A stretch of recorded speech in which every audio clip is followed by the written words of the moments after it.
Good morning. Thank you for joining us for today's webinar, where we will show you, just talk a little bit about a little bit background on CECL, and then Steve will take you through the tool itself. My name's Sean O'Brien. I'm the president of QwickRate.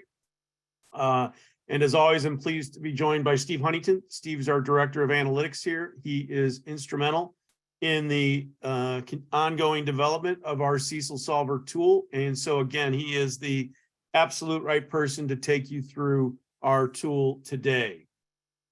Just a reminder, certainly for those of you who've been on a QwickRate webinar before, we will send a link to today's recording, as well as a copy of the slide deck used today. Certainly, for those of you who are new to us, QwickAnalytics is a division of QwickRate, focusing on analytical tools such as the CECLSolver. We also have a new division called IntelliCredit, where we do perform external third-party loan reviews for our bank customers, as well as we've developed software and applications to not only use for annual reviews and internal reviews in your bank, but also a portfolio analytical tool that can be helpful in preparing reports and kind of analyzing your loan portfolio. So certainly encourage you to look for more information on all of our services. We've been doing this for 36 plus years, serving community banks, and are continually trying to find ways to deliver and bring more value to all of you. As I mentioned, QwickAnalytics and IntelliCredit, these are both cloud-based solutions.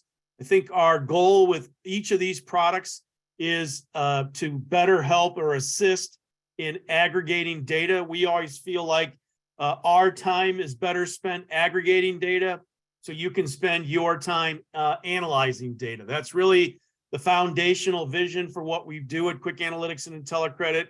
And so again, we have this data aggregated. We want you to focus your time where most effective, and that's in analyzing it. Certainly we pull information from a number of sources. Again, this prevents from you from having to do anything like that.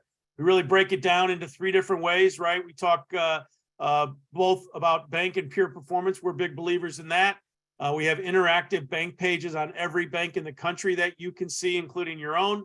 And then we've built regulatory tools such as the CECLSolver, but we also have a very informative portfolio level credit stress test, all again, built around call report information, all built around regulatory guidance designed to make you more effective and efficient within your own bank. So at long last, let's talk a little bit about CECL. I know it feels like it's been going on forever, but we are starting to get close to transition time.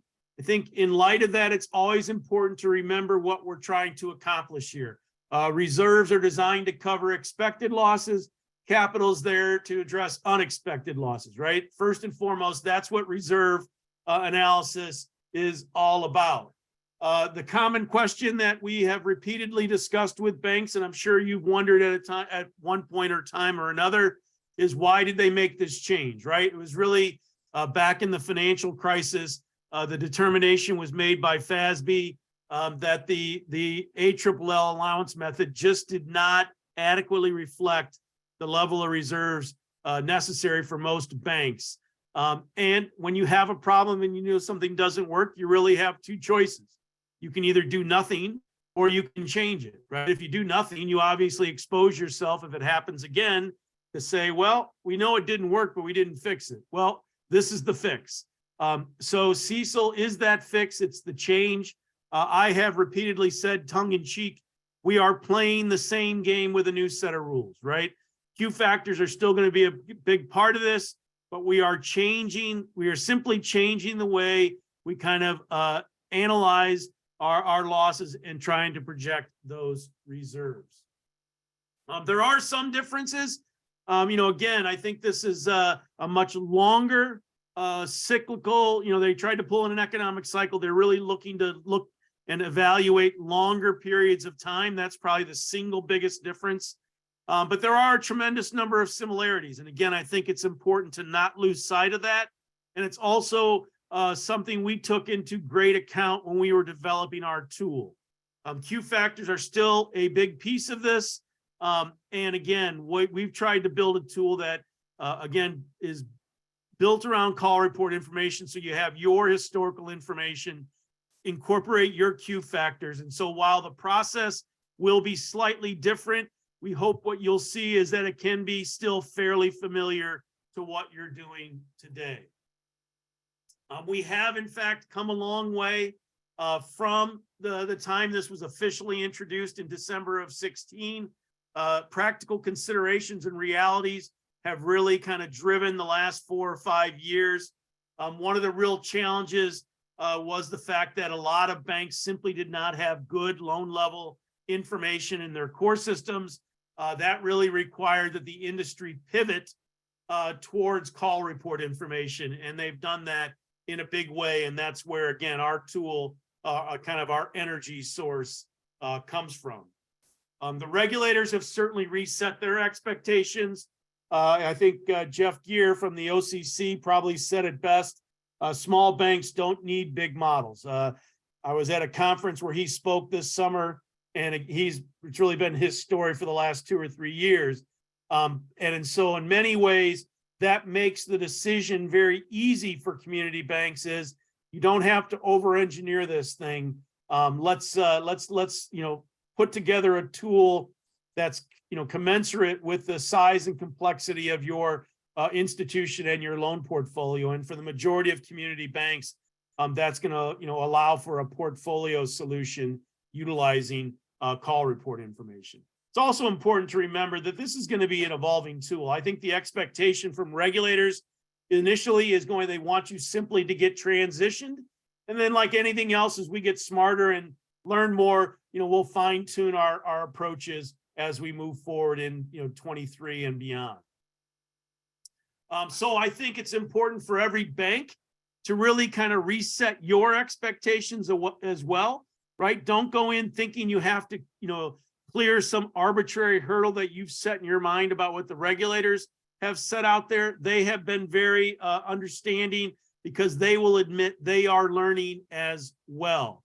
We're trying to, estimate an accurate reserve, not a doomsday scenario. And a phrase or a theme you'll hear a lot from us is, don't mistake precision for accuracy. Right? Let's be accurate, but let's not go down rabbit holes in an attempt to try to be overly precise. I think the reality, again, for most banks is the fact that you might be constrained by data.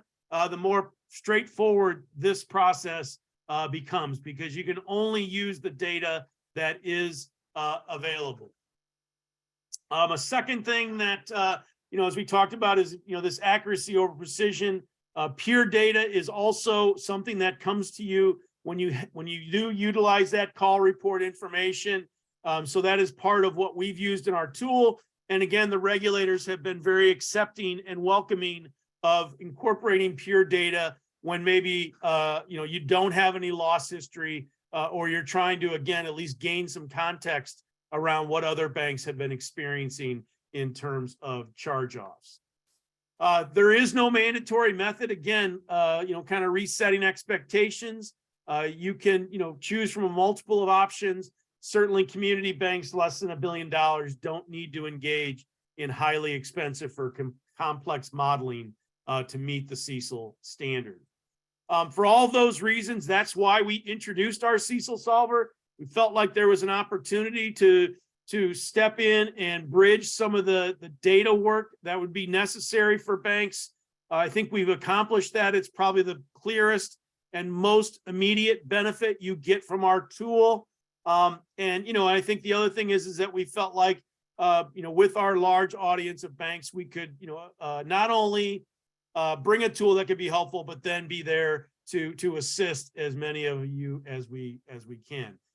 We like to think, and I'm certainly guilty of this in some ways, I don't want to overcomplicate something that doesn't need to be overcomplicated. So I think we've built a tool that is understandable, and after a few times with it, becomes very easy and a practical and understandable way to accomplish this.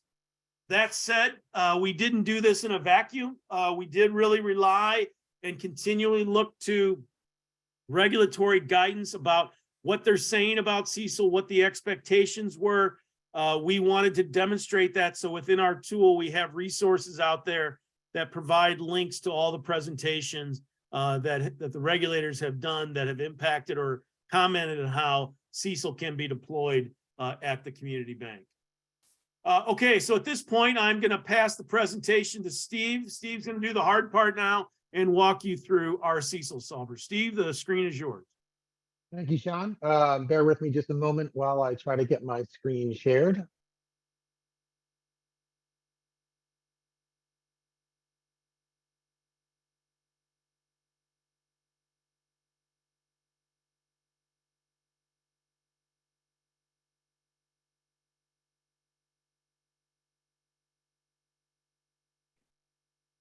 should do it. There we go. All right. Thanks again, Sean. So what you see on the screen right now is a live version of our CECL tool. We have a kind of a large bank from the Northeast, or a large community bank from the Northeast that we're using as our guinea pig for today. The first thing that you'll notice when we pull up the tool is that by default, we use the segmentation that is available to us from the call reports. Obviously, the immediate benefits of that are that we already have all of your and your peers' historical data loaded into the system. From the second that you open the tool, we have access to loss data, recovery data, and balance data for all these segments going back decades. It's a very consistent and thorough data source. All that being said, we still do allow the ability to add some custom segmentation at the end, and we'll go through that in just a little bit of time. The other thing that you'll notice is that the entire tool is built in the cloud. And what that means is whenever you make any change in assumption or input anywhere throughout the tool, the entire tool recalculates on the fly, pretty much instantaneously. So you can see exactly immediately what the impact of a change in average life calculation, or a change in peer group, or a change in Q factor assumption, what impact that's going to have not only on that segment, but on the entire reserve or ACL for the whole portfolio. So it really gives you immediate feedback and allows you to do a lot of quick what ifs, kind of what if scenarioizing, so to speak, and cuts down on the time it takes to plug in a ton of assumptions and then run the whole tool and then look at the output and then try to figure out or reverse engineer, what changed to make big changes in your reserve. That's not really a challenge or an issue with our tool the way it's designed. The first step in utilizing our tool, since we're weighing heavily on the weighted average remaining maturity methodology, is getting those WARM calculations. Now, whether you can request from your from a data provider like your core ALM provider, sometimes they have WARM calculations that you can run on a report. Obviously, that would be an easy way to get it. If you are calculating those WARMs internally yourself, we have designed a template here to show you and kind of walk you through what information that you would need in order to do the WARM calculations. And we have an enhanced sort of version of that tool, which I'm going to share with you in just a second. And that should be live, I believe, over the weekend or next week. And or if you just don't have the time or the resources to be plugging in all that loan level data to do the WARM calculations on an ongoing basis, that's a part of the process that you can also offload to us. We could provide a portal where you would upload that proprietary loan level data, and then we could do the WARM calculations for you on an ongoing basis while you have a subscription. So suffice to say, as much or as little assistance as you need in calculating the WARMs, we can provide. Let me open up Excel here for just a second so I can give you a quick preview of what that WARM estimator tool looks like. Yeah. Sean, is that visible? Yes, it is. Excellent. There's a little user guide just reminding you what the steps are. So let's say it's organized the same way that the loan portfolio is on the interactive tool by call report segment. For each segment, the only information that you need is balance and maturity date information, right? And from that information, we can calculate times to maturity, and we can do a weighted average and get a WARM. There are lots of different ways to calculate WARMs depending upon how granular and detailed you want to get in your assumptions. So we show a few different ways to get it and allow you to kind of choose what you think is the most appropriate for your situation. There's an completely unadjusted WARM calculation, and then we allow you to overlay a prepayment rate estimate, which is something you definitely should be doing. If you're not making any assumptions about prepayments, then you're sort of you're unnaturally having, WARMs that are too long and kind of going to end up shooting yourself in the foot from a reserve standpoint. But obviously, once we take into account prepayments, the WARM comes down some. If you want to take into account an amortization as well, some institutions just stick with the prepayment adjusted WARM, and some are looking to be a little bit more aggressive on those WARM calculations and get them down to a lower level. And one way to do so is by getting a little bit more detail with the data and taking into account amortization assumptions. There's kind of a universal or portfolio level approach you can do, which is very straightforward. In order to also take into account amortization as well as the prepayments, obviously that'll bring the WARM down even further. But if you wanted to go into the loan data and make loan level assumptions about whether the loans are amortizing or not, and whether you have balloon payments that you'd like to plug in there, you can get even more detailed with the WARM calculation. So it really depends on how far down that rabbit hole you want to go, and where you're comfortable from a remaining maturity standpoint. Once we have that, for each segment, we have a summary page here which shows what your prepayment assumption was, what the raw unadjusted WARM is, what the prepayment adjusted WARM is, the value that we've been using historically. And then here's a newer alternative that is available to you, the portfolio level amortization. And then if you wanted to dig into loan level, you could. And then we also have some guidance here. And this is, we let you know exactly what it is and where it's coming from. It is not guidance for banks necessarily, but the NCUA did a study of credit unions around the country, and they were trying to put together some data to help credit unions in their CECL preparations. And they went a little bit further than what we've seen from the bank regulators in actually giving us some more kind of segment level industry default WARM values and prepayment rates based upon, and we note right here in the tool, kind of where that guidance is coming from and what kind of study they did for what institutions. But it's certainly better than nothing. It's a great starting point, so you can get a feel for whether your WARM calculations that you're doing internally are, relatively close to the data that's coming out from the NCUA that came out relatively recently, or far off. You can decide how much you want to use that. These segments are the segments that credit unions have in their call report, right? The NCUA form 5300. These are your bank call report segments. So we did a little mapping to take the credit union segment to make it a bank segment. And so that's where that guidance is coming from. You can take it into account, you can use it as your default, or you can completely ignore it if you don't think that it's appropriate for you. But we wanted to give you more data and more options on the WARM calculation. So that's pretty much the basis of our kind of enhanced WARM estimator tool. Close that up. So let's say we've done our WARM calculations and we plug them into the tool here. As soon as we plug, well, let's just go with mortgage loans. Let's say you've done a calculation and it was 5.5 years. As soon as you plug in 5.5 years, the entire tool recalculates on the fly. So in those couple seconds, what we mean by that is, if we know the remaining life of your mortgage loans on average is 5.5 years, we know what CECL is really requiring of us is that we project right now 5.5 years worth of aggregate losses on that segment going forward, right? Losses over the remaining lives of the pool is what CECL is all about.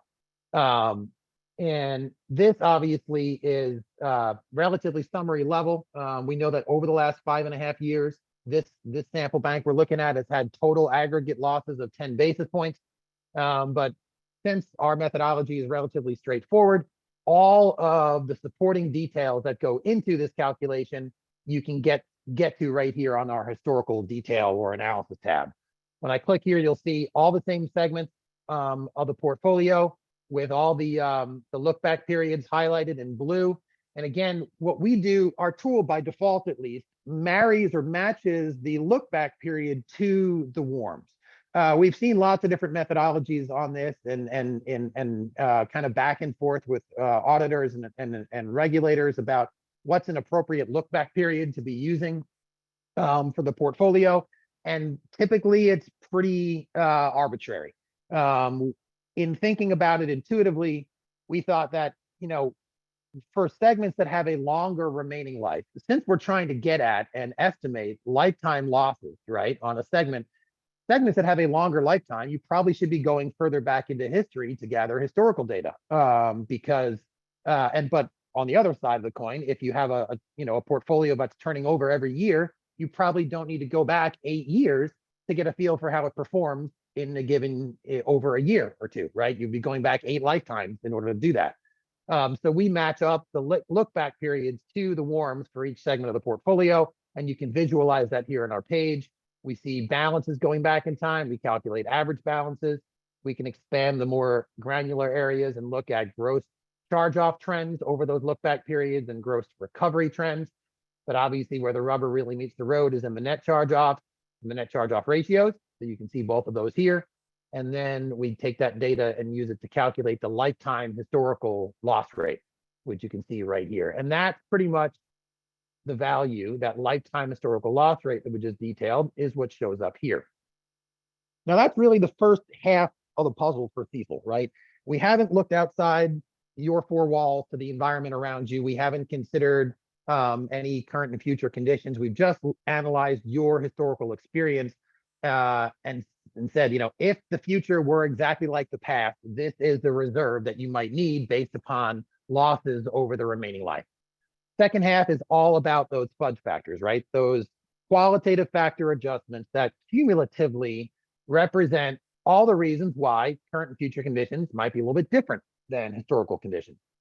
So when we go to the Q factors tab here, what this allows us to do is see our historical loss rate and then make all of our qualitative factor adjustments. We've plugged a few in here just as a sample. Now, the ones that we have by default come from the interagency regulatory guidance that's been around for a long time. The policy statement on allowance for credit losses that has, so you'll recognize a lot of these suggested qualitative factor adjustments from that guidance. You don't have to stick with these. You can modify, alter, remove, add additional custom qualitative factor adjustments as you see fit. And as you make all your adjustments, obviously the total net adjustment recalculates on the fly. And this is where you can also make a bunch of notes on a description, or this is where you start building your narrative and explanation or justification for the adjustments that you've made. These note sections here are extremely important. If you talk, obviously, as you talk to your examiners and auditors, that trail of making reasonable and defending reasonable assumptions for how you're getting to your reserve is going to be critical.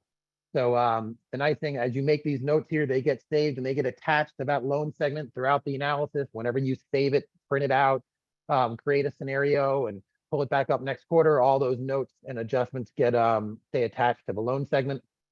You can also click on different loan segments. They get kind of a summary here.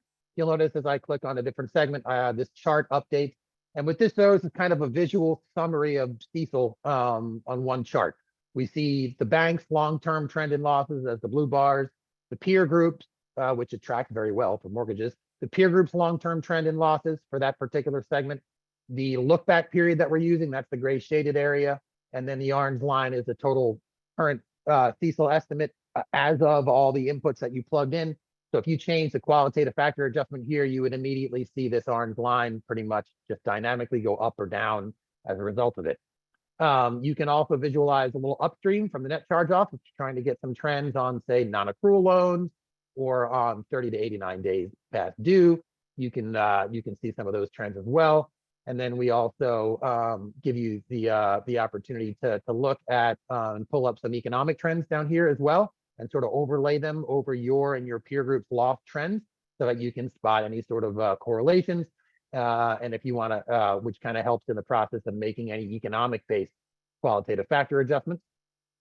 And that's pretty much everything I wanted to show here on the Q factors tab. I'm going to go back to the summary here. You can see this 5 basis points and this negative 50 basis points get pulled over from here. Again, automatically, as soon as you make the adjustment, it pops up right here in real time. And once we have those adjustments, we've pretty much arrived at our expected future loss rate, right? It's our historical experience, plus or minus all the reasons we think it might be different going forward, is equal to what we expect in the future, right? Our expected future loss rate. That is the loss rate that we need to apply our current balances to get a CECL calculation. So the last step here is to make sure we have an accurate and current loan balance that we're going to apply that loss rate to. That starts with looking at either the most recent quarter end. Obviously, by default, the most recent that we're going to have available to us is from your last call report, which right now would be September 30th. But that doesn't limit how often you use the tool or when you use it as of. You notice these are all overridable. You can certainly come in here and plug in your GL balances as of December 1st. As the footnote mentions here, this is also where you'd make any adjustments, and we're going to update how we break out the adjustments. But any adjustments to your current loan balances for government guaranteed loans, right? Or any lingering COVID loans that you still have on the books. Any loan balances where you have no loss liability, or if there were a loss, it wouldn't be coming out of the reserve. We don't need to be applying a loss rate to that balance. So you could come into your C&I, adjust out $10 million if you still had 10 million in COVID loans, and just make a note here that you netted out 10 million COVID loans. So you can make those notes as well. Once we've made adjustments and got our current balances in here, the last thing is to subtract, net out any loans that we need to assess on an individual basis, and that's done right here. So this is just a kind of a template we provided so that you can come in here and take any loans that do not shouldn't be part of the pool anymore because default is imminent or foreclosure is imminent, and you have a good idea of what that loss might be, and you just need to cull that loan from the herd and deal with it individually. You can do that right here, plugging in this information, and then it carries right back over to the summary, nets that balance out, and you have a collectively assessed pools as a result, the 98, 99% of them. And then the math is pretty straightforward to do a CECL calculation. You get for each segment, add them all up, you get a total reserve calculation for the collective pools. Then we layer back in the reserve for individually assessed loans that we just looked at on that tab. We also give you a place where you can plug in any reserve that you need for the HTM securities.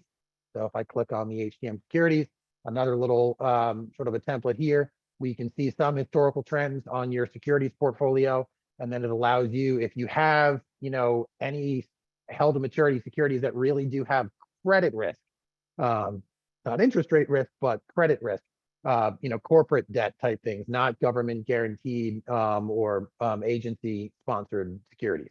And if you have anything like that, you can plug it in here and it will be taken into account in the final calculation as well. And then the last thing we want to take into account or have to take into account is unfunded commitments. So not a whole lot of really good guidance on that out there at this point. So we developed this in conjunction with with the regulators and some auditors as well, to try to give you some sort of template so that you can try to tackle the unfunded commitment portion. It's a little bit hypothetical or theoretical in nature because what they're asking you to do in effect here is project long-term future losses on the loans that don't even exist yet, right? And so we have to make some assumptions about probability of funding and length of the remaining commitments and what losses we might see if they were to be funded. But we have some good default values there. We can pull your total unfunded commitments from the call report. You can plug in, you can net out any that meet the definition of unconditionally cancelable, which is like credit card lines and sometimes HELOCs and sometimes overdrafts and some other things like that. And then we have some good footnotes on giving you some default, some guidance, sending you in the right direction, at least for probability of funding and stuff like that. So we allow you to run this, and as you do, it'll play right into the summary calculations here. And then we add it all up together. We get a total CECL requirement. And we can compare it to your current reserve. Obviously, none of this is going to be very accurate because it's all sample data. And we will let you know as of that point in time, the date that we plugged in our current balances, what is our total CECL requirement, where are we reserved currently, and what our kind of surplus or shortfall from a CECL perspective is. That's pretty much all the steps in running the tool. One of the big ways we can help in the Q factor area is by giving you access to really comparable apples to apples local peer data. And why that's so important is, looking at the summary here, a lot of you on the call today probably have at least one or two, if not more, segments of your portfolio that just haven't seen any meaningful losses over an extended look back period.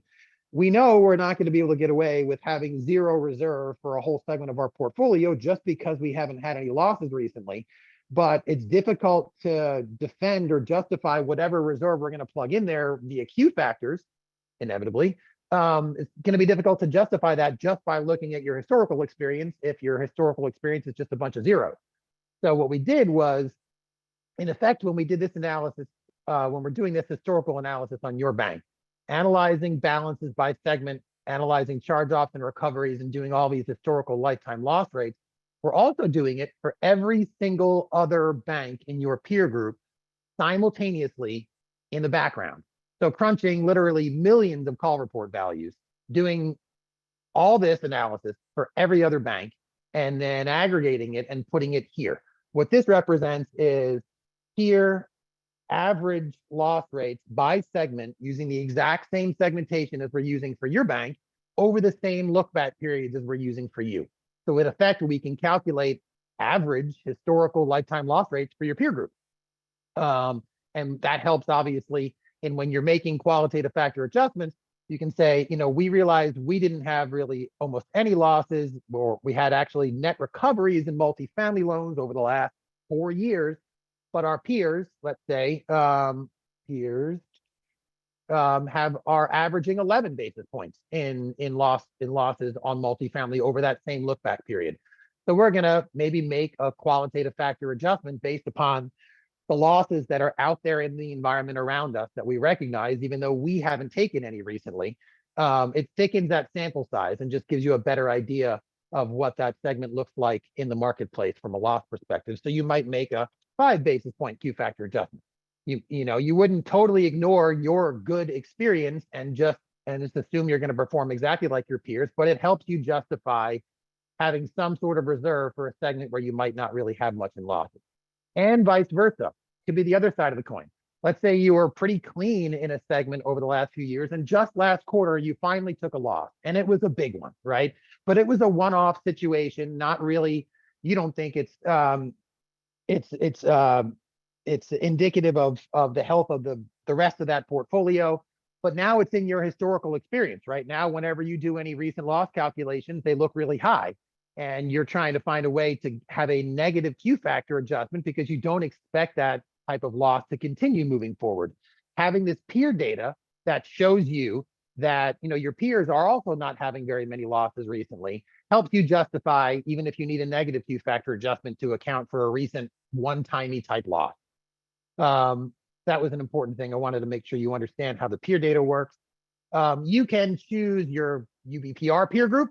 You can choose a peer group, which is all the community banks in your state, or you can build any completely custom peer group you want on the fly. Very easy to build custom peer groups using our platform.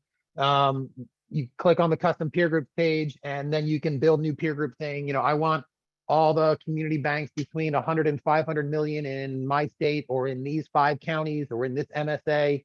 However you want to design and build the peer group, you can.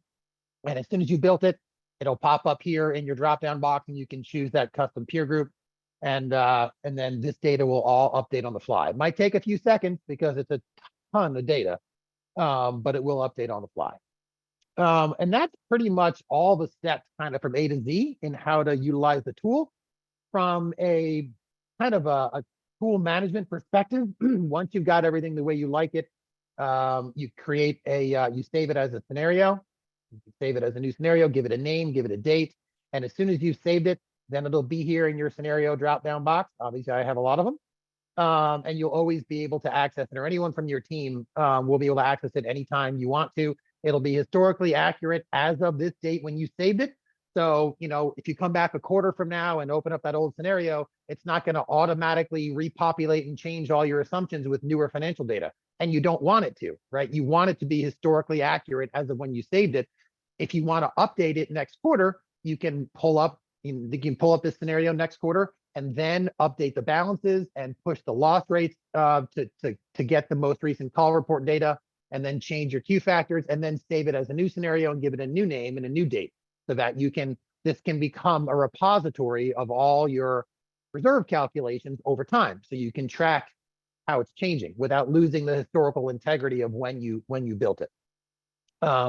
Once you have a scenario you want, the way you would like it, and you want to share it or export it, you have full control over how much or how little that you export. If you're just giving a quick quarterly update to the board, you might just want the summary results. If you're sending it to the auditor, they're going to want the whole nitty gritty.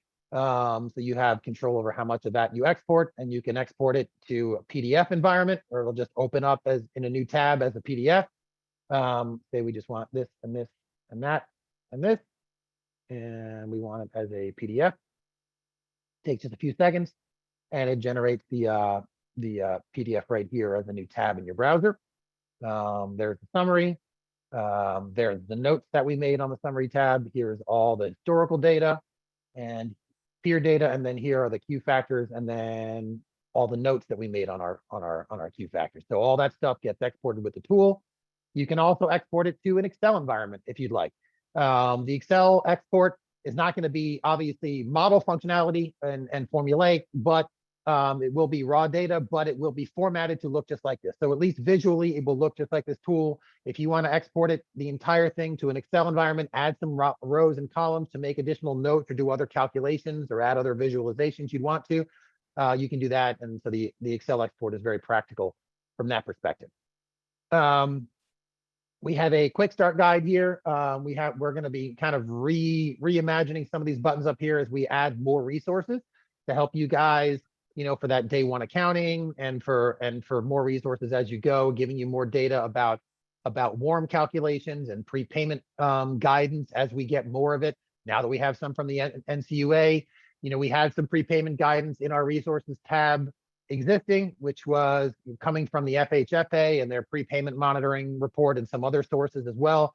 Now that we have the NCUA data, we have some more, probably better prepayment guidance as well there, and that's in our new warm estimator tool. That again, that new link will go up, I believe, over the weekend. Steve, Draft of it. Yes.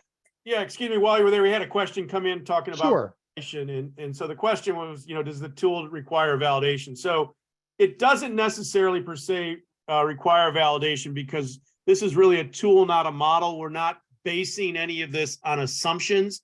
We're actually just relating historical numbers. But to that end, what we did ask the auditors, what we should provide to our banks was a SOC 1. And so on that resources tab, you can see there is a SOC 1 type 1 report that we do have for the tool. Yep, and we update that annually. Every single year we're updating, the stock. And then just one other point, Steve, you did a nice job revamping these user guide. I'd remind all the users that it is a very good user guide included with screenshots that really walks you through everything that Steve's kind of covering here today. So don't feel like you're on your own, and he's got this nice step-by-step of what you need to do. And then as you scroll through it, you'll see all the screenshots where he, talks through what you need to do. So this is a great tool and resource to use after, we hang up today, that will remind you of all the steps necessary to kind of get going. Yep. Thanks, Sean. And we also, last year, excuse me, when the Fed came out with its scale tool, we decided it was, although it's not a safe harbor, not something that we see very many community banks around the country actually utilizing as their primary CECL reserve calculator, because of some of the the significant limitations it has, not only on segmentation, but also just on kind of the basis and the way it starts with large large banks being the basis, and then having to modify your experience away from what your when I say peers, I use that term loosely. They're much larger. You know, the community banks over $1 billion in assets are the ones that are kind of provide the peer data that the Fed uses for the scale tool. But we thought it was interesting enough that we would go ahead and at least offer it as a secondary or backup sort of methodology. If you were curious about how you might calculate your CECL reserve using the scale methodology, the scale tool, you can do it right here in our tool. Opens up as a separate tab. You can see how they like to organize your segment the loan portfolio based on that disaggregated reserve data that we get from the schedule RIC, I believe it is, or no, RIA, whichever the schedule, the newer schedule on the call report that asks the bigger banks to fill in the disaggregated loss information, and then obviously make Q factor adjustments and other adjustments to it as well. And you can save those scenarios if you want. So if you just want some backup, a secondary calculation, or if you're just curious, you can also run the the Fed's scale tool right here on our in the CECLSolver. And at this point, I think that is everything I wanted to point out. Sean, do you want me to briefly share the Excel-based Q factor matrix that we're getting ready to share? So yeah, give me a second. Let me pull that up, because one of the questions we get we've gotten a lot is, can we provide some more guidance on qualitative factors, right? Not just sort of a template that we have in the tool here to take the outputs of all these adjustments and then use it to do the calculation, but how do we defend 10 basis points here? How do we get to some of these, and how do we provide how do we have a framework to do so? So this is something else we're going to be adding to the tool, I believe in the next week or so, which is just a kind of an example or a template of how you might score and rank and make Q factor adjustments, and then have an explanation or narrative behind them. Anything you want to say about this, Sean? Yeah, again, I think these are all kind of unique to your institution. I always kind of describe it, right? You know what keeps you up at night about your portfolio. You know it best. Again, you want to be directionally correct, not necessarily overly precise.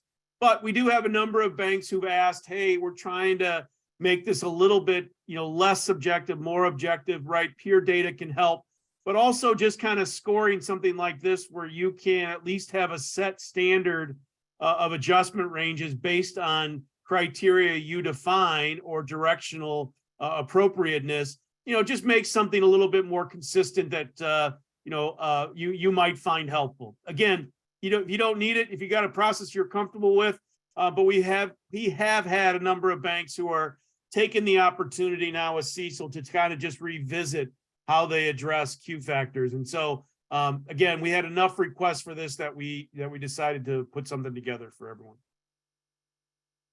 Thanks, Sean. At this point, I think I'll hand the screen share back over to Sean, and we'll go through the remaining slides. We wanted to, although we did this demo using the live site, we wanted to make sure that we also gave you guys take home today, not only, yes. Yeah, Steve, can you pull up a screen? We just had a question come in on the individually assessed loans again. Can you just walk through that again, how that? Mr. Chan, sorry, no, just kidding. Let me pull it up. All right, we're back up. Yeah. Where are we going? Individually assessed loans, if you can just. Okay. Yeah, so there's a question was just how this tab works, if you could just take it. Gotcha. Yeah, so if you have individual loans that you want to, cull from the herd and calculate on a one-off basis, and then subtract from the overall pool, you can plug in the borrower information, the loan information, the loan number, and then you let us know what call report loan segment is coming from, so we know what bucket to net it out of, so to speak. And then we just ask for the current loan balance and then the amount expected to be collected. So this is not a template for how to calculate the potential loss on an individually assessed loan. That's not something that's part of a tool, but once you've done your analysis, you have an idea of what loss you might, a clearly defined loss on an individual loan here. You plug that information in here. You do it for all the loans. You can do it on a loan by loan basis, or if you have a separate spreadsheet where you've done it for each loan, you can just plug in, kind of a summary for that segment, right? Like all multifamily. And then you can say, well, that's the stuff that's coming out of the multifamily. And there's total balance with 5 multifamily loans we want to do individually, but I don't want to plug them all in here. So let's say the total balance of all of them is $1 million. We expect to collect 900,000. So we've got 100,000 that we need to set aside for it. Now we add up and we see the total reserve we need for the individually assessed loans is 175. We go back to the summary. There's where we've backed out the 450,000 of the mortgage loans. We backed out the $1 million worth of multifamily. And then there's the 175 of additional ACL that we need for them on top of the reserve for the collective pools, which does not include those balances that we're individually assessing. Hope that answers the question. Yep. Thank you, Steve. Okay. They're here. But in addition to sending you guys a link to the recording of the audio and video here, if you wanted to print something out and have it in hand, we made sure that we put a bunch of screenshots from what I just went over in the actual presentation itself. So they're attached as part of the presentation that Sean's going for. And most of these look a lot like some slide pages from the user guide, and they're very close to matching some of the pages from the user guide. So if you're ever looking for some of these and you can't find a presentation, you can always just get what you need from the user guide. Great. Thank you, Steve. Yeah. And so that was the idea here. We know we're covering a lot. We don't expect you to remember everything. Again, I would really reference for any existing customers on the line today, certainly reference that user guide. For any prospects, just know that, we're going to do everything to make this transition as anxiety-free as we can. And so, we're certainly available to assist, but then we also want to provide you with, some tools to kind of continue to further your own understanding of not only CECL, but just the CECLSolver as well. And so again, these are just some screenshots of that.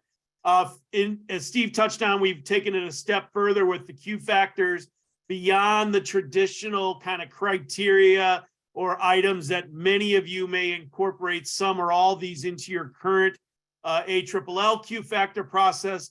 They will be continued, or they will also, remain relevant in CECL. So again, we've listed those out and we've incorporated those into our tool, and now taking it a step further, even providing that matrix example. As we mentioned, again, here's another slide just kind of talking about the individually assessed loans and the held to maturity securities, and then also the scale tool. I will make a point here. There was a question about validation. We have talked to a number of auditors who feel like you can even do, some of your own validation by using this tool versus the CECLSolver tool as a way of defending your selection of the CECLSolver tool. That is a process that I know a good friend of mine who's is part of a bank practice in Florida, and their CPA firm, that's what they recommend to their clients. So just a best practice of how maybe even to use the scale tool in a different kind of way. As Steve mentioned, the larger banks are, filing information on their ACL. So we've included that in QwickAnalytics. So we have a tab to that data. We'll continue to update this quarterly. But again, it's another resource of at least seeing, and this is kind of how the scale tool works, is to look at what the larger banks are doing and modify from there. So again, the regulators have kind of said, hey, this is relevant data. So we want to share that, with our users as well.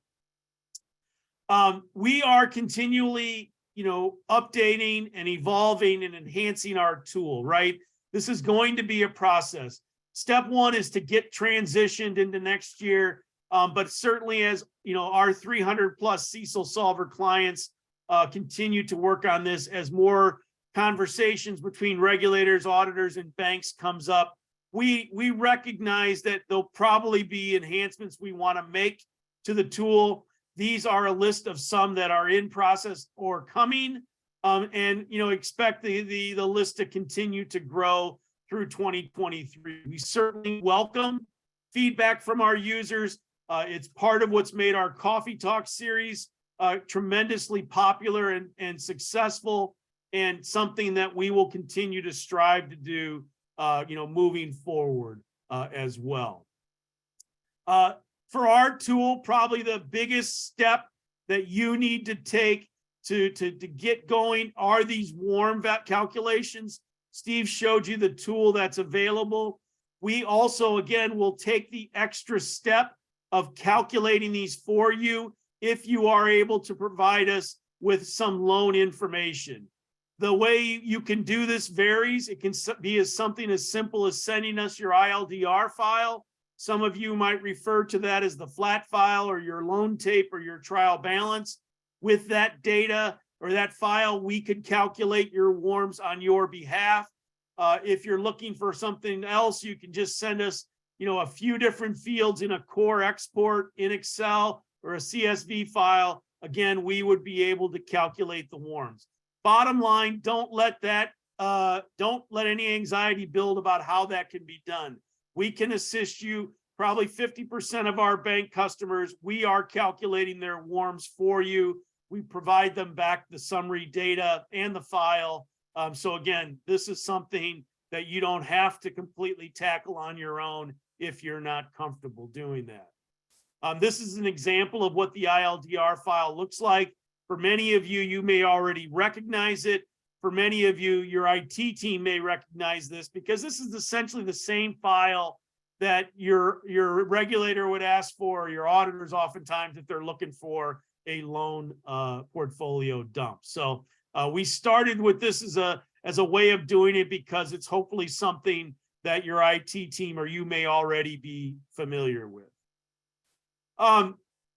Certainly moving forward, if you want to do something more detailed at the loan level, this is a screenshot of our IntelliCredit portfolio analyzer tool. This is a great resource. Again, if you provide that flat file, this can give you extra insights into your portfolio.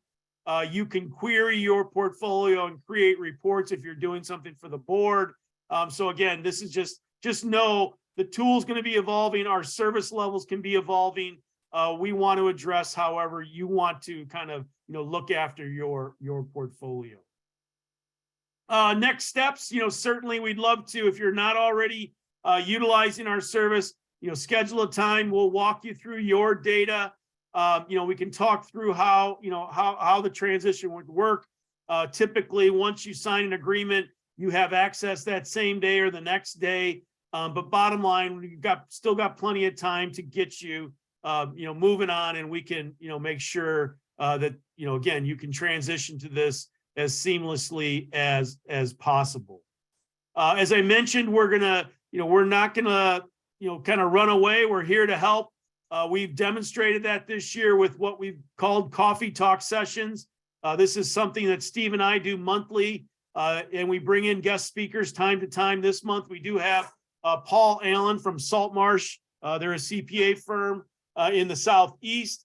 Paul's going to join us, but here's again another opportunity for you to ask questions about CECL, about the CECLSolver, and any issues that you might be encountering and are uncomfortable with what's happening. So our next session is a week from Friday on the 16th, and so we certainly would encourage you to register and join us for that. Again, we will continue to do these throughout 2023, and again, we've been very pleased with not only the support and attendance that we've had for the Coffee Talk. So we think we were doing something right here. Finally, again, thank you all very much for taking time out of your day to join us. There's contact information if you want to reach out to us and schedule a time. Talk about the CECLSolver, talk about where you are, talk about any challenges you're facing. We're ready to help. And again, even though it's getting a little bit later, we can still get you going in plenty of time for the transition. We'll open it up for any questions that you might have. Steve, any final comments before we let everyone go today? Nope, nothing for me. Okay. All right. Well, not seeing any questions, we'll let you get back to your day. Again, appreciate you taking time out of your busy day to join us. And if we can help, give us a call, email us, and we'll jump on a Zoom call and see how we can help. Thanks again, and look forward to speaking with you soon. Bye now.